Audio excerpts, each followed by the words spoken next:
Hello friends, welcome to school of civil services by Exampur. मैं अरुण कुमार आप सभी का स्वागत करता हूं school of civil services channel पे। तो सबसे पहले दोस्तों, अगर आपने चैनल को सब्सक्राइब नहीं किया है तो चैनल को सब्सक्राइब कर दीजिए, बेल आइकन दबाना बिल्कुल ना भूलिएगा ताकि आगे की कोई भी नोटिफिकेशन हो तो आप तक तुरंत पहुंचे। दोस्तों, जैसा कि आप जानते हैं कि different PCS exams like UK PCS, Uttarakhand PCS, BPSC, ये सब आगे लाइन अप हैं और उसी को ध्यान में रखते हुए हम करंट अफेयर की सेशन लेकर आपके सामने हाजिर होते हैं। डेली 11 बजे हमारा क्लास होता है और इसमें हम क्या कोशिश कर रहे हैं कि पूरे एक साल का current affair right from January till दिसंबर 2021 हम लोग कवर करने की कोशिश कर रहे हैं। कैसे? Part wise. एक मंथ का 3-4 पार्ट में हमने कवर किया, फिर नेक्स्ट मंथ पे मूव किए, ऐसे करके हम डिफरेंट मंथ का जो करंट अफेयर है इसको पार्ट वाइज कवर कर रहे हैं। तो दोस्तों, अभी आपने ये भी देखा होगा कि हमने बीपीएससी के लिए हिस्ट्री की क्लासेस भी स्टार्ट की है। तो वैसे ही जो अगर आप बीपीएससी को फोकस्ड हैं तो हिस्ट्री में से लगभग 30 से 35 सवाल बनते हैं और करंट अफेयर में से भी लगभग 25-30 सवाल बन जाते हैं। तो हमारा मकसद ये है कि इन दो सेक्शन को हम इतना स्ट्रांगली करा दें ताकि अगर 50-60 क्वेश्चन आ रहे हैं पेपर में तो 40-45 एटलीस्ट आपके सही हो जाएं। ये दोनों subject history plus current affair BPSC में बहुत बड़ा रोल प्ले करता है। तो दोस्तों, बिना डिले किए फटाफट हम अपने सेशन की ओर आगे बढ़ते हैं। तो चलिए देखते हैं, आज हम डील करेंगे करंट अफेयर में कौन से महीने से? फरवरी पार्ट 2। कल हमने देखा था फरवरी पार्ट 1 के चीजों को, हमने देखा था न्यूज को। तो आज हम फरवरी पार्ट 2 का सेक्शन डील करेंगे, फरवरी पार्ट 2। ऑलराइट, तो दोस्तों इसमें आगे बढ़ते हुए अब हम बिना डिले किए हुए अपने टॉपिक की ओर बढ़ते हैं। देखिए, सबसे पहला टॉपिक जो आज का है, 16th India US joint military exercise युद्ध अभ्यास 20 कमेंस्ड। जो India US joint military exercise, कौन सी एक्सरसाइज है ये आप देखते चलिए। ये फरवरी का न्यूज है, डिफेंस के रिलेटेड ये सारी चीजें हैं, डिफेंस न्यूज आप कह सकते हैं। तो युद्ध अभ्यास, जब बात युद्ध अभ्यास की बात करेंगे तो किसके बीच में हुआ? India US joint military exercise है ये। और ये कब हुआ? ये कौन सा है? 2020 का है, जो कि अभी 2021 फरवरी में हुआ। The India US joint military exercises Yudh Abhyas commenced in, कहां पे ये हुआ? Mahajan field. It was conducted in Mahajan field firing range of Bikaner district. ध्यान रखिएगा, बीकानेर डिस्ट्रिक्ट इन राजस्थान। ये राजस्थान में कंडक्ट कराया गया। कौन सा एक्सरसाइज? युद्ध अभ्यास 2020, जो कि फरवरी में हुआ। This was the 16th edition. कौन सा एडिशन था ये?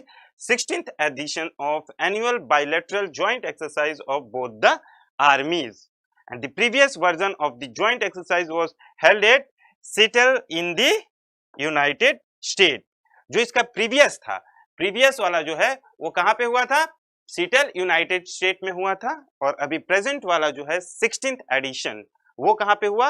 महाजन field firing range Bikaner Rajasthan में। तो फ्रेंड्स, ये आपको ध्यान में रखना है, युद्ध अभ्यास किसके बीच में कंडक्ट होता है? इंडिया और यूएस के बीच में कंडक्ट होता है। किस टाइप की एक्सरसाइज है ये मिलिट्री एक्सरसाइज है, नेवल नहीं है, एयरफोर्स नहीं है, ये है मिलिट्री एक्सरसाइज। और ये कंडक्ट कहां पे हुआ? बीकानेर राजस्थान में कंडक्ट हुआ। जबकि इसका जो प्रीवियस एडिशन था वो कहां पे कंडक्ट हुआ था? वो सीटल यूनाइटेड स्टेट में हुआ था। ये चीजें आप ध्यान में रखिए। ये जो इंपॉर्टेंट पॉइंट्स है इसको आप फटाक से स्क्रीनशॉट ले सकते हैं। फटाफट 10 सेकंड में आप इसका स्क्रीनशॉट ले लीजिए। फिर हम अब बढ़ेंगे नेक्स्ट टॉपिक की ओर। आज जो फरवरी का सेकंड पार्ट हम देख रहे हैं, इसमें हम जो भी फरवरी में डिफेंस न्यूज आए उसके रिलेटेड डिस्कशन कर रहे हैं। तो चलिए बढ़ते हैं हम नेक्स्ट डिफेंस न्यूज पे। CRPF inducts 34 women commandos into its anti-Naxal Cobra unit। Very important news. CRPF ने क्या किया है?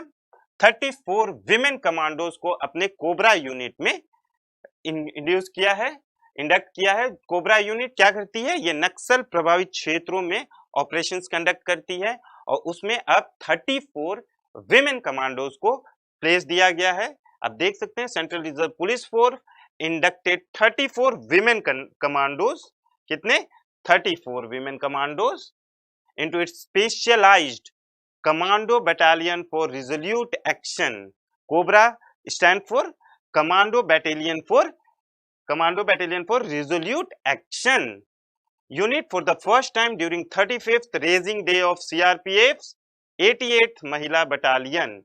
तो इसमें क्या किया गया है, इसमें 34 विमेन कमांडोज को इंडक्ट किया गया है commando battalion for resolute action unit में, और this the women commando will undergo strenuous training for a period of 3 month. यहाँ पे इनकी 3 महीने की ट्रेनिंग कराई जाएगी और आफ्टर कंप्लीशन ऑफ ट्रेनिंग इनको कहाँ प्लेस किया जाएगा, इनको छत्तीसगढ़ के डिफरेंट डिस्ट्रिक्ट जैसे नक्सल प्रभावित डिस्ट्रिक्ट हैं दांतेवाड़ा वगैरह, वहां पे प्लेस किया जाएगा। The women personnel will be imparted next level training in explosive, field craft, tactical planning, firing and special weapon and jungle survival skills. तो ये न्यूज क्यों इंपॉर्टेंट है, क्योंकि यहाँ पे विमेन्स को इंडक्ट किया गया है कोबरा यूनिट में, और इसलिए ये न्यूज बहुत ज्यादा इंपॉर्टेंट हो जाती है। कोबरा की बात करें तो ये क्या है, commando battalion for resolute action. Generally Naxal प्रभावित एरियाज जो होते हैं, जैसे काफी एरियाज हैं छत्तीसगढ़ के, वहां पे ये लोग ऑपरेशंस करते हैं अगेंस्ट नक्सल्स। तो फ्रेंड्स होप ये चीजें भी आपको आसानी से समझ में आई होगी कि इसमें विमेन्स का जो इंडक्टमेंट हुआ है उसके रिलेटेड न्यूज है। इसका भी आप फटाफट स्क्रीनशॉट ले लीजिए, 10 सेकंड में आप लोग इसका स्क्रीनशॉट ले लीजिए।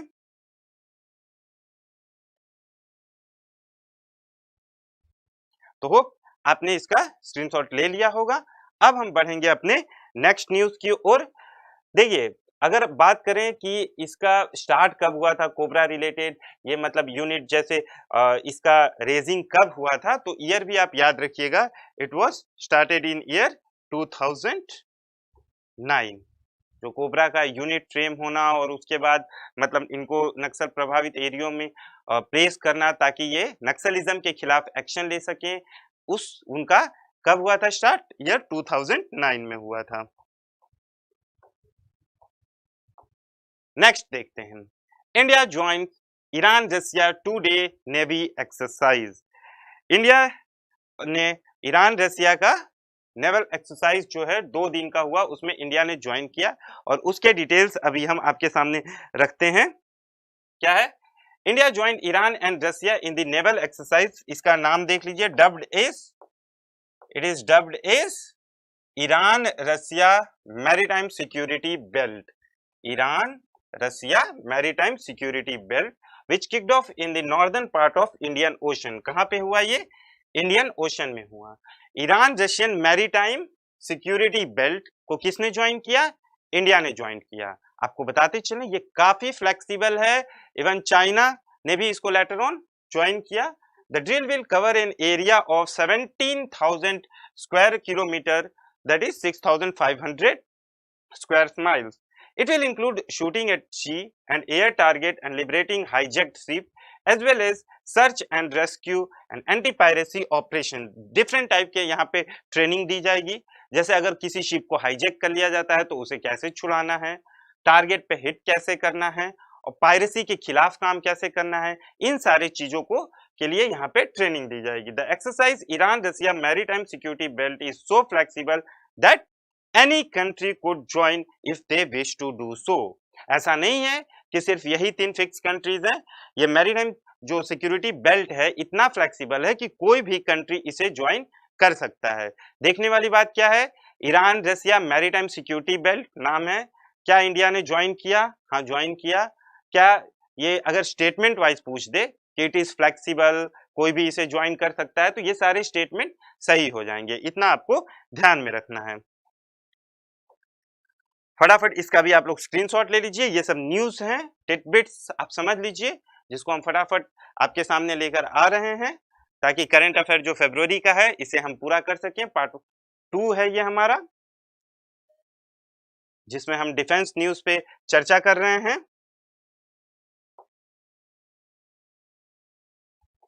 अब देखिए नेक्स्ट न्यूज क्या है. India successfully test fires Helina Dhruvastra anti tank guided missile.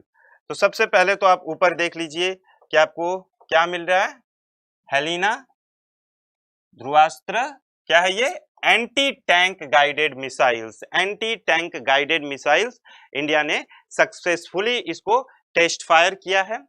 देखते हैं आगे, defence research and development organisation, क्या है ये, DRDO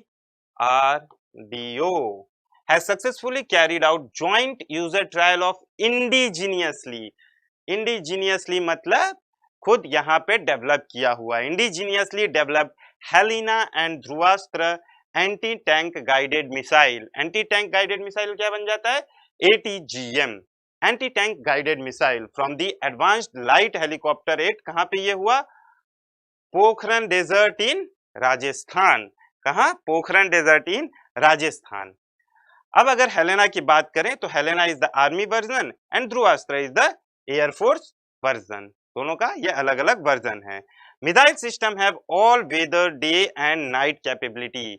ऑल वेदर, कोई भी कंडीशन हो, कोई भी वेदर कंडीशन हो, दिन हो या रात हो, इसकी कैपेबिलिटी पे कोई कमी नहीं आना है। They can defeat battle tanks with conventional armour as well as with explosive reactive armour. मतलब कि कोई भी इनकी कैपेबिलिटी काफी ज्यादा है, कोई लेना देना नहीं है, दिन है या रात है, ये बहुत ही ज्यादा मतलब फायर एंड फॉरगेट टाइप का सिस्टम है, ठीक है, फायर एंड फॉरगेट टाइप का सिस्टम है, बहुत ही एडवांस्ड है और ये एंटी टैंक गाइडेड मिसाइल्स हैं। तो फटाक से इसका भी आप स्क्रीनशॉट रखिए और हम बढ़ेंगे फिर नेक्स्ट टॉपिक पे।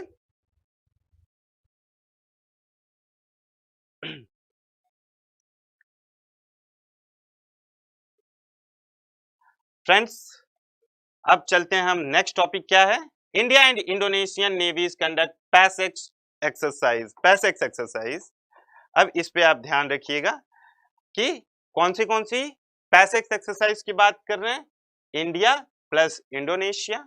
इंडिया प्लस इंडोनेशिया, इसमें कौन है, नेवीज हैं। It's not military exercise, it's not about air force exercise, it's about naval exercise. किसके बीच में, इंडिया एंड इंडोनेशिया। नाम क्या है, PASSEX exercise. The Indian navy and the Indonesian navy conducted PASSEX exercise on February 18, 2021। कहां पे ये हुआ, अरेबियन सी में हुआ। It's not in Indian ocean, it's in Arabian सी।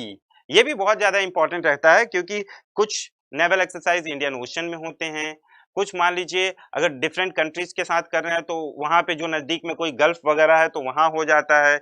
इसलिए ये चीजें भी बहुत ज्यादा इंपॉर्टेंट है कि ये एग्जैक्टली हुआ कहाँ पे, तो वो कहाँ पे रहा है, ये अरेबियन सी में। अरेबियन सी में ये पैसेक्स एक्सरसाइज कंडक्ट हुआ। The military exercise between the navies of both countries aim to enhance operational interoperability and overall cooperation among them। इस एक्सरसाइज के तहत दोनों के बीच का कोऑपरेशन बढ़ना प्लस डिफरेंट ट्रेनिंग वगैरह हुआ। इसमें पार्टिसिपेट किसने किया है, ये सबसे इंपॉर्टेंट बात है। अब देखिए, naval ship INS Talwar and Indonesia navy multi role corvette KRI Bung Tomo participated in the exercise. तो ये जो चीज है ये आपको ध्यान में रखने वाली बात है कि इसमें पार्टिसिपेट किसने किया है, इंडिया की तरफ से तो INS तलवार ने पार्टिसिपेट किया और इधर आपको KRI बंगटोमू जो इंडोनेशिया की तरफ से पार्टिसिपेशन किया है उसका आपको ध्यान में रखना जरूरी है, ये दोनों का नाम, क्योंकि ये पूछा जा सकता है। दोस्तों इसको आप, इसका भी स्क्रीनशॉट आप रखिए, 10 सेकंड में स्क्रीनशॉट ले लीजिए। ये सारी न्यूज जो फरवरी में डिफेंस के रिलेटेड हैं ये आपके सामने हम लेकर आए हैं इसमें फरवरी पार्ट 2 करंट अफेयर में, और इसको आप फटाफट हम लोग देखेंगे।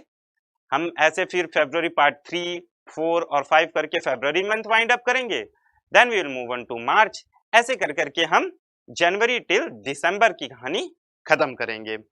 दिसंबर तक का हमें करंट अफेयर मंथ वाइज टुकड़ों में लेकर चलना है। अगला देखते हैं, नेक्स्ट क्या है, इंडियन नेवी शिप प्रलय participates in NAVDEX 21 and IDEX 21। कौन सी शिप है भाई, शिप का नाम देख लीजिए, कौन सी शिप का नाम आ रहा है, प्रलय। प्रलय प्रलय आना है ना। तो Pralaya participates in NAVDEX 21 and IDEX 21।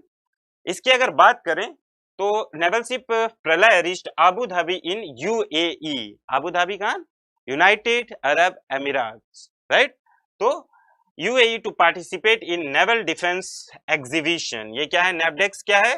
Naval defence exhibition. And international defence exhibition क्या है? IDEX। तो अगर पूछता है कि नेवल डिफेंस और ये इंटरनेशनल डिफेंस एग्जीबिशन, ये दोनों एग्जीबिशन में इंडिया की तरफ से किस शिप ने पार्टिसिपेट किया, तो आंसर क्या हो जाएगा? आपका आंसर हो जाएगा प्रलय। ठीक है, प्रलय जो है उसने पार्टिसिपेट किया है इन दोनों में, नेवडेक्स 21 में और IDEX 21 में। NAVDEX 21 and IDEX 21 is one of the leading international naval and defence exhibition of the region. ये डिफेंस एग्जीबिशन है। ये डिफेंस एग्जीबिशन जो नेवडेक्स और IDEX से कंडक्ट कहाँ पे हुआ? Abu Dhabi UAE. वहां पे पार्टिसिपेट करने के लिए हमारा कौन सा शिप गया? प्रलय। तो प्रलय आपको भूलना नहीं है, प्रलय आपको ध्यान में रखना है। प्रलय इसमें पार्टिसिपेट किया। प्रलय is fitted with an impressive array of weapons and sensors like 76.2 mm medium range guns, 30 mm close range guns, chaff launchers and long range surface to surface missiles। वो इसमें क्या क्या चीजें लोडेड हैं उसके बारे में दिया गया है कि इसमें जैसे आप देख सकते हैं 76.2 mm medium range gun, 30 mm close range gun, chaff launchers, surface to surface missile, ये सारी चीजें इसमें फिटेड हैं। किसमें? किसकी बात कर रहे हैं हम बात कर रहे हैं शिप प्रलय की। तो प्रलय कहां पे पार्टिसिपेट करने गया? यूएई के आबू धाबी पहुंचा। किसमें पार्टिसिपेट करने? नेवडेक्स और IDEX। वो क्या होते हैं? ये हैं डिफेंस एग्जीबिशन। तो इसमें पार्टिसिपेट करने के लिए प्रलय गया। अब इस चीज का आप स्क्रीनशॉट रखिए ताकि आपके पास हर पार्ट का फटाफट न्यूज रहे, इसको आपको रिवाइज करते समय बहुत आसानी हो सके। जल्दी जल्दी इसका स्क्रीनशॉट ले लीजिए, तब हम बढ़ेंगे अपने नेक्स्ट टॉपिक पे।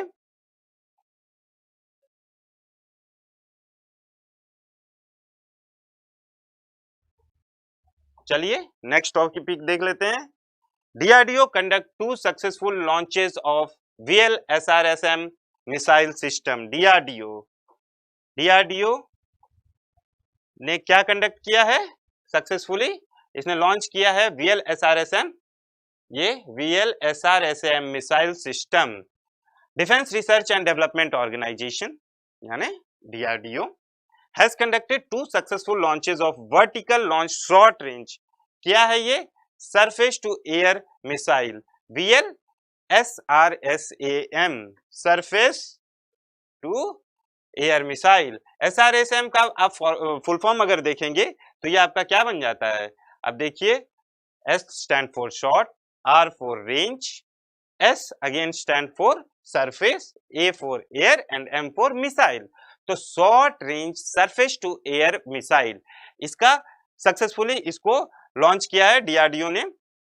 DRDO carry out the launch from a static vertical launcher from integrated test range. कहां पे? चांदीपुर। चांदीपुर कहां पे है? कहां पे ये पड़ता है? उड़ीसा में पड़ता है। तो ये उड़ीसा का जो चांदीपुर कोस्ट है वहां से इसको टेस्ट किया गया है। किसको? Short range surface to air missile। The VLSRSM is indigenously बहुत इंपॉर्टेंट हो जाता है। इंडिजीनियसली क्या रिलेट करता है कि ये कहाँ पे बना हुआ है? ये इंडिया में बना हुआ है, विदाउट किसी के हेल्प लेने, मतलब बिना किसी के सहायता से इंडिया ने खुद इसको मैन्युफैक्चर किया है, इंडिजीनियसली इसको डिजाइन किया है and developed by DRDO for the Indian navy. Indian navy के लिए it aims to neutralize various aerial threat at close range including sea skimming target। जो भी एरियल थ्रेट्स वगैरह हैं उसको ये न्यूट्रलाइज करने के पर्पज से बनाया गया है। किसने बनाया है? DRDO ने बनाया है। And it is developed design indigenously, मतलब कि without any support from any other country. So you have to keep in mind कि इसने बनाया, इसको किसने है? DRDO ने इंडिजियसली बनाया है। और इसकी टेस्टिंग कहां से हुई है? चांदीपुर कोस्ट। कहां पे ये पड़ता है? उड़ीसा में। कहां पे? उड़ीसा में।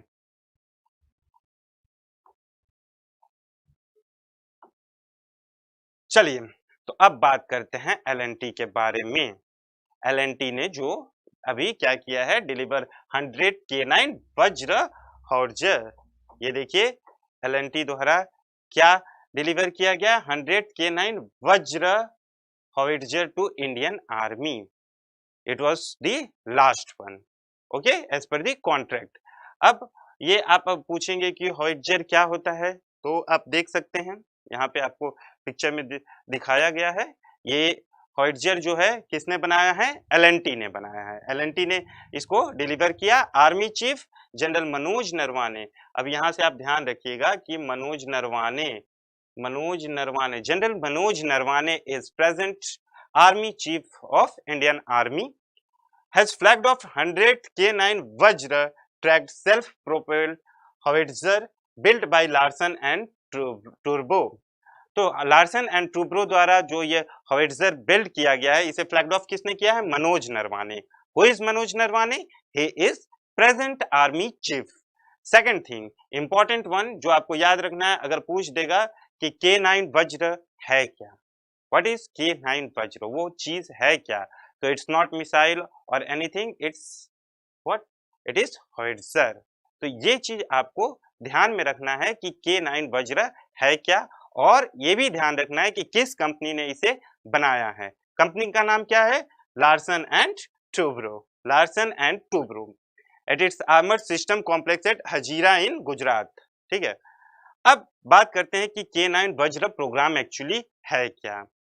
It involve the delivery of 100 howitzer. ये जो K9 वज्र प्रोग्राम है, इसके तहत 100 हॉविट्जर बनाकर डिलीवर करना था एलएनटी को, with associated engineering support package covering spares, system, documentation and training।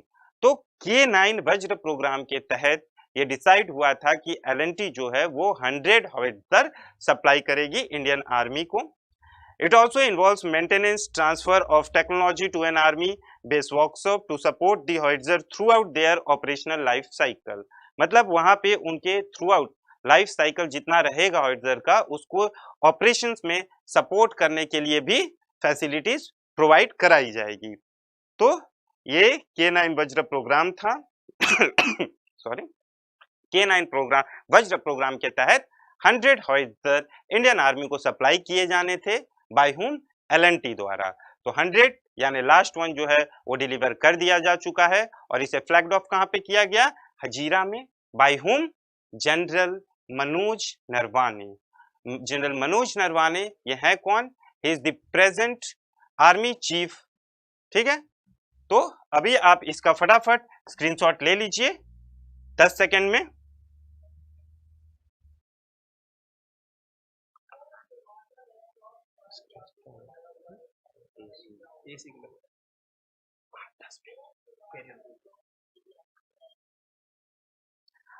Hope आपने स्क्रीनशॉट इसका ले लिया होगा।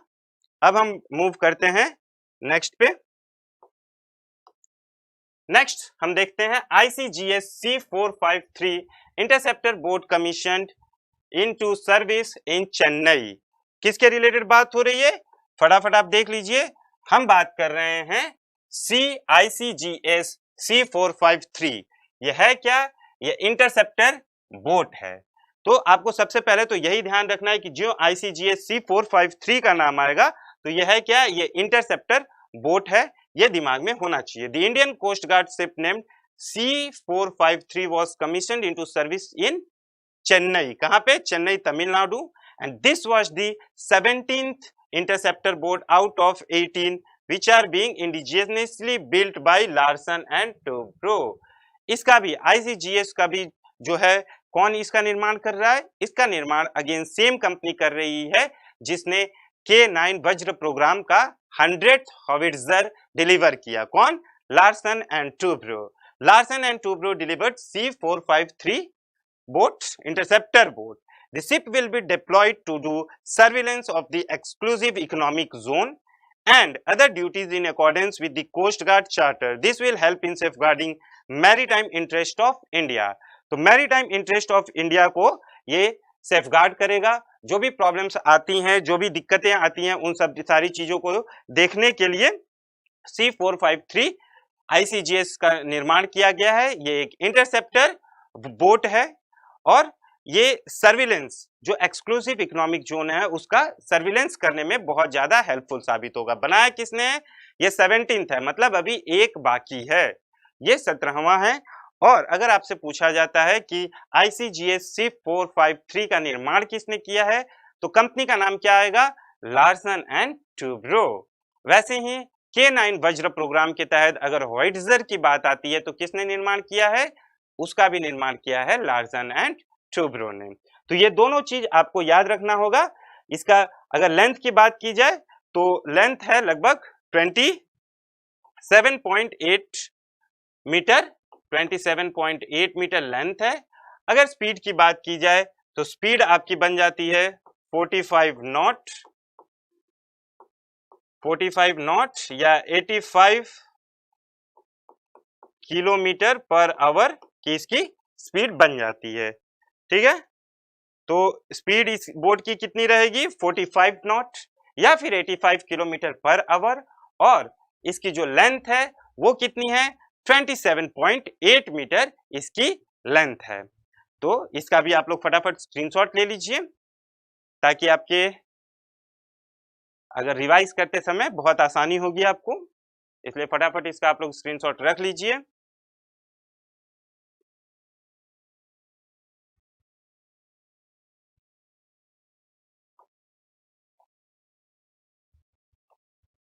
अब चलिए देखिए, हमने देखा डिफेंस का न्यूज देख लिया है।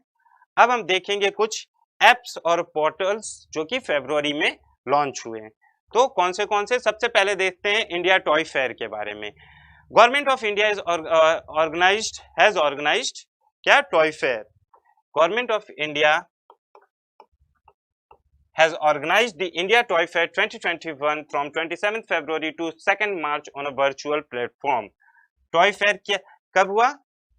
February to March में हुआ। The objective of fair was to provide an impetus. The underlying theme क्या था? इसका theme of Atmanirbhar Bharat and vocal for local campaign launched by government to promote indigenous industries. Toy fair हुआ किस लिए?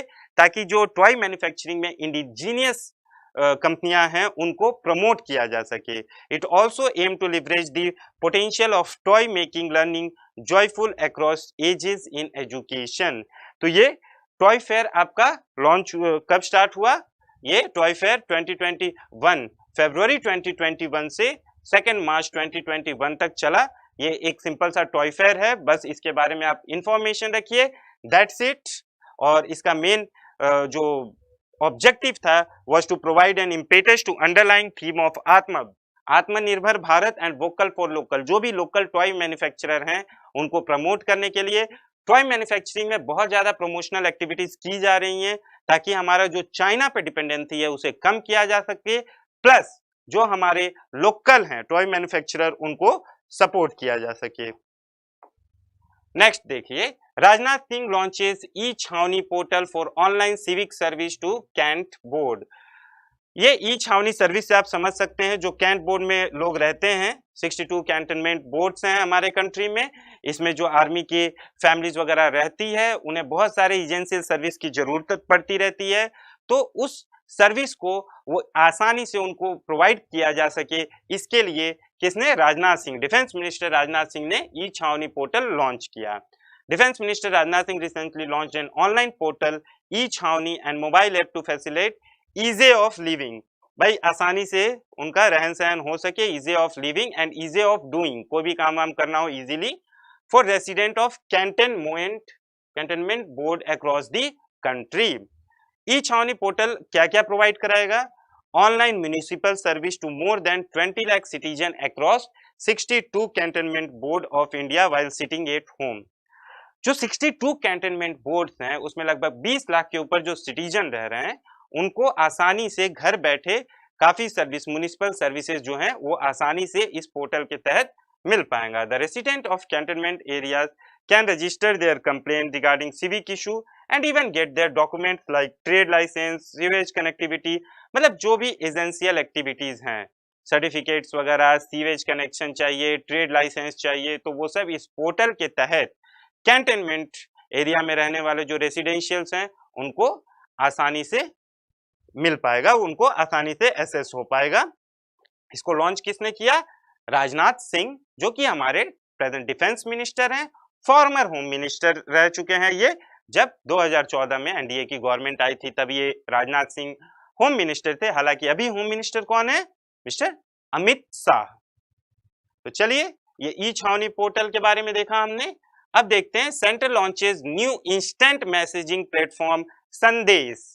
तो जैसे आपका व्हाट्सएप होता है, इसी तरीके से सेंटर ने लॉन्च किया है इंस्टेंट मैसेजिंग सर्विस जिसका नाम है संदेश। ठीक है, अगर पूछेगा संदेश किसका ये मैसेजिंग प्लेटफॉर्म है, किस गवर्नमेंट का है, तो ये सेंट्रल गवर्नमेंट का है। ठीक है, the national informatics centre under ministry of electronic and information technology has launch instant messaging platform called संदेश। संदेश लॉन्च किया गया है। Similar to WhatsApp, the new government instant messaging system platform can be used for all kind of communication by anyone using mobile number or email ID.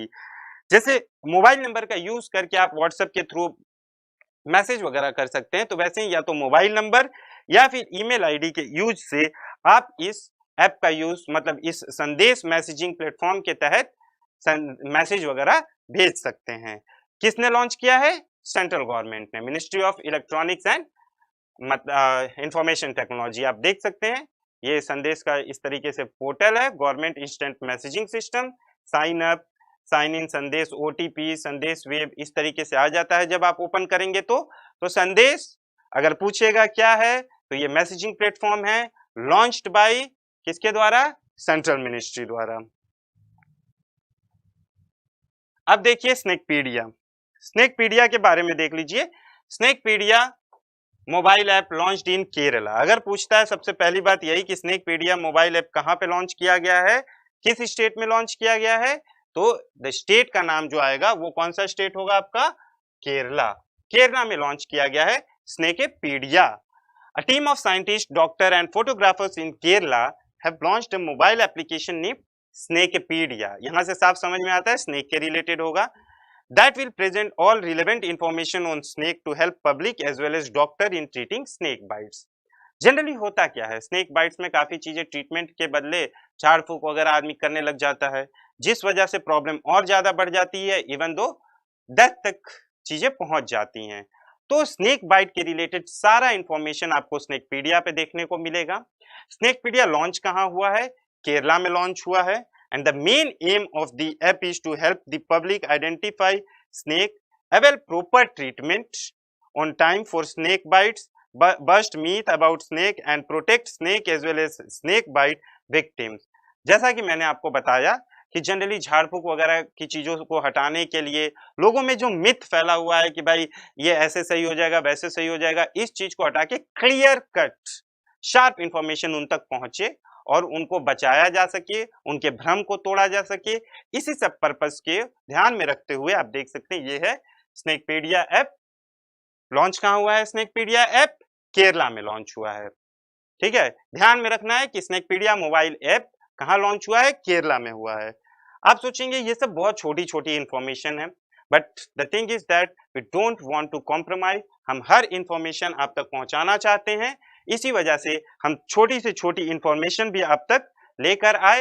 Hope ये session आपके लिए काफी fruitful साबित हुआ होगा, आपने इसमें से काफी ज्यादा नॉलेज गेन किया होगा, आपकी नॉलेज एनहेंस हुई होगी। अब हम मिलेंगे अपने नेक्स्ट पार्ट जो होगा फरवरी पार्ट 3। उसमें हम फरवरी के और जो भी हमारे न्यूज रह गए हैं उन सब न्यूज को कंसोलिडेट कर लेकर आएंगे। और ये मत सोचिएगा कि न्यूज छोटे हैं या ये इम्पोर्टेंट नहीं है, नहीं, न्यूज तो बहुत सारे हैं, उसमें से इंपॉर्टेंट न्यूज ही हम लेकर आ रहे हैं कि, और भले वो न्यूज छोटी हो लेकिन अगर इंपॉर्टेंट है तो हम जरूर लेकर आएंगे सॉरी, ताकि आपका कुछ रह ना जाए। तो दोस्तों इसी के साथ मैं अपने सेशन को वाइंड अप करूंगा। होप आपको मजा आया होगा। मिलते हैं अपने नेक्स्ट सेशन में। Thank you, have a nice day.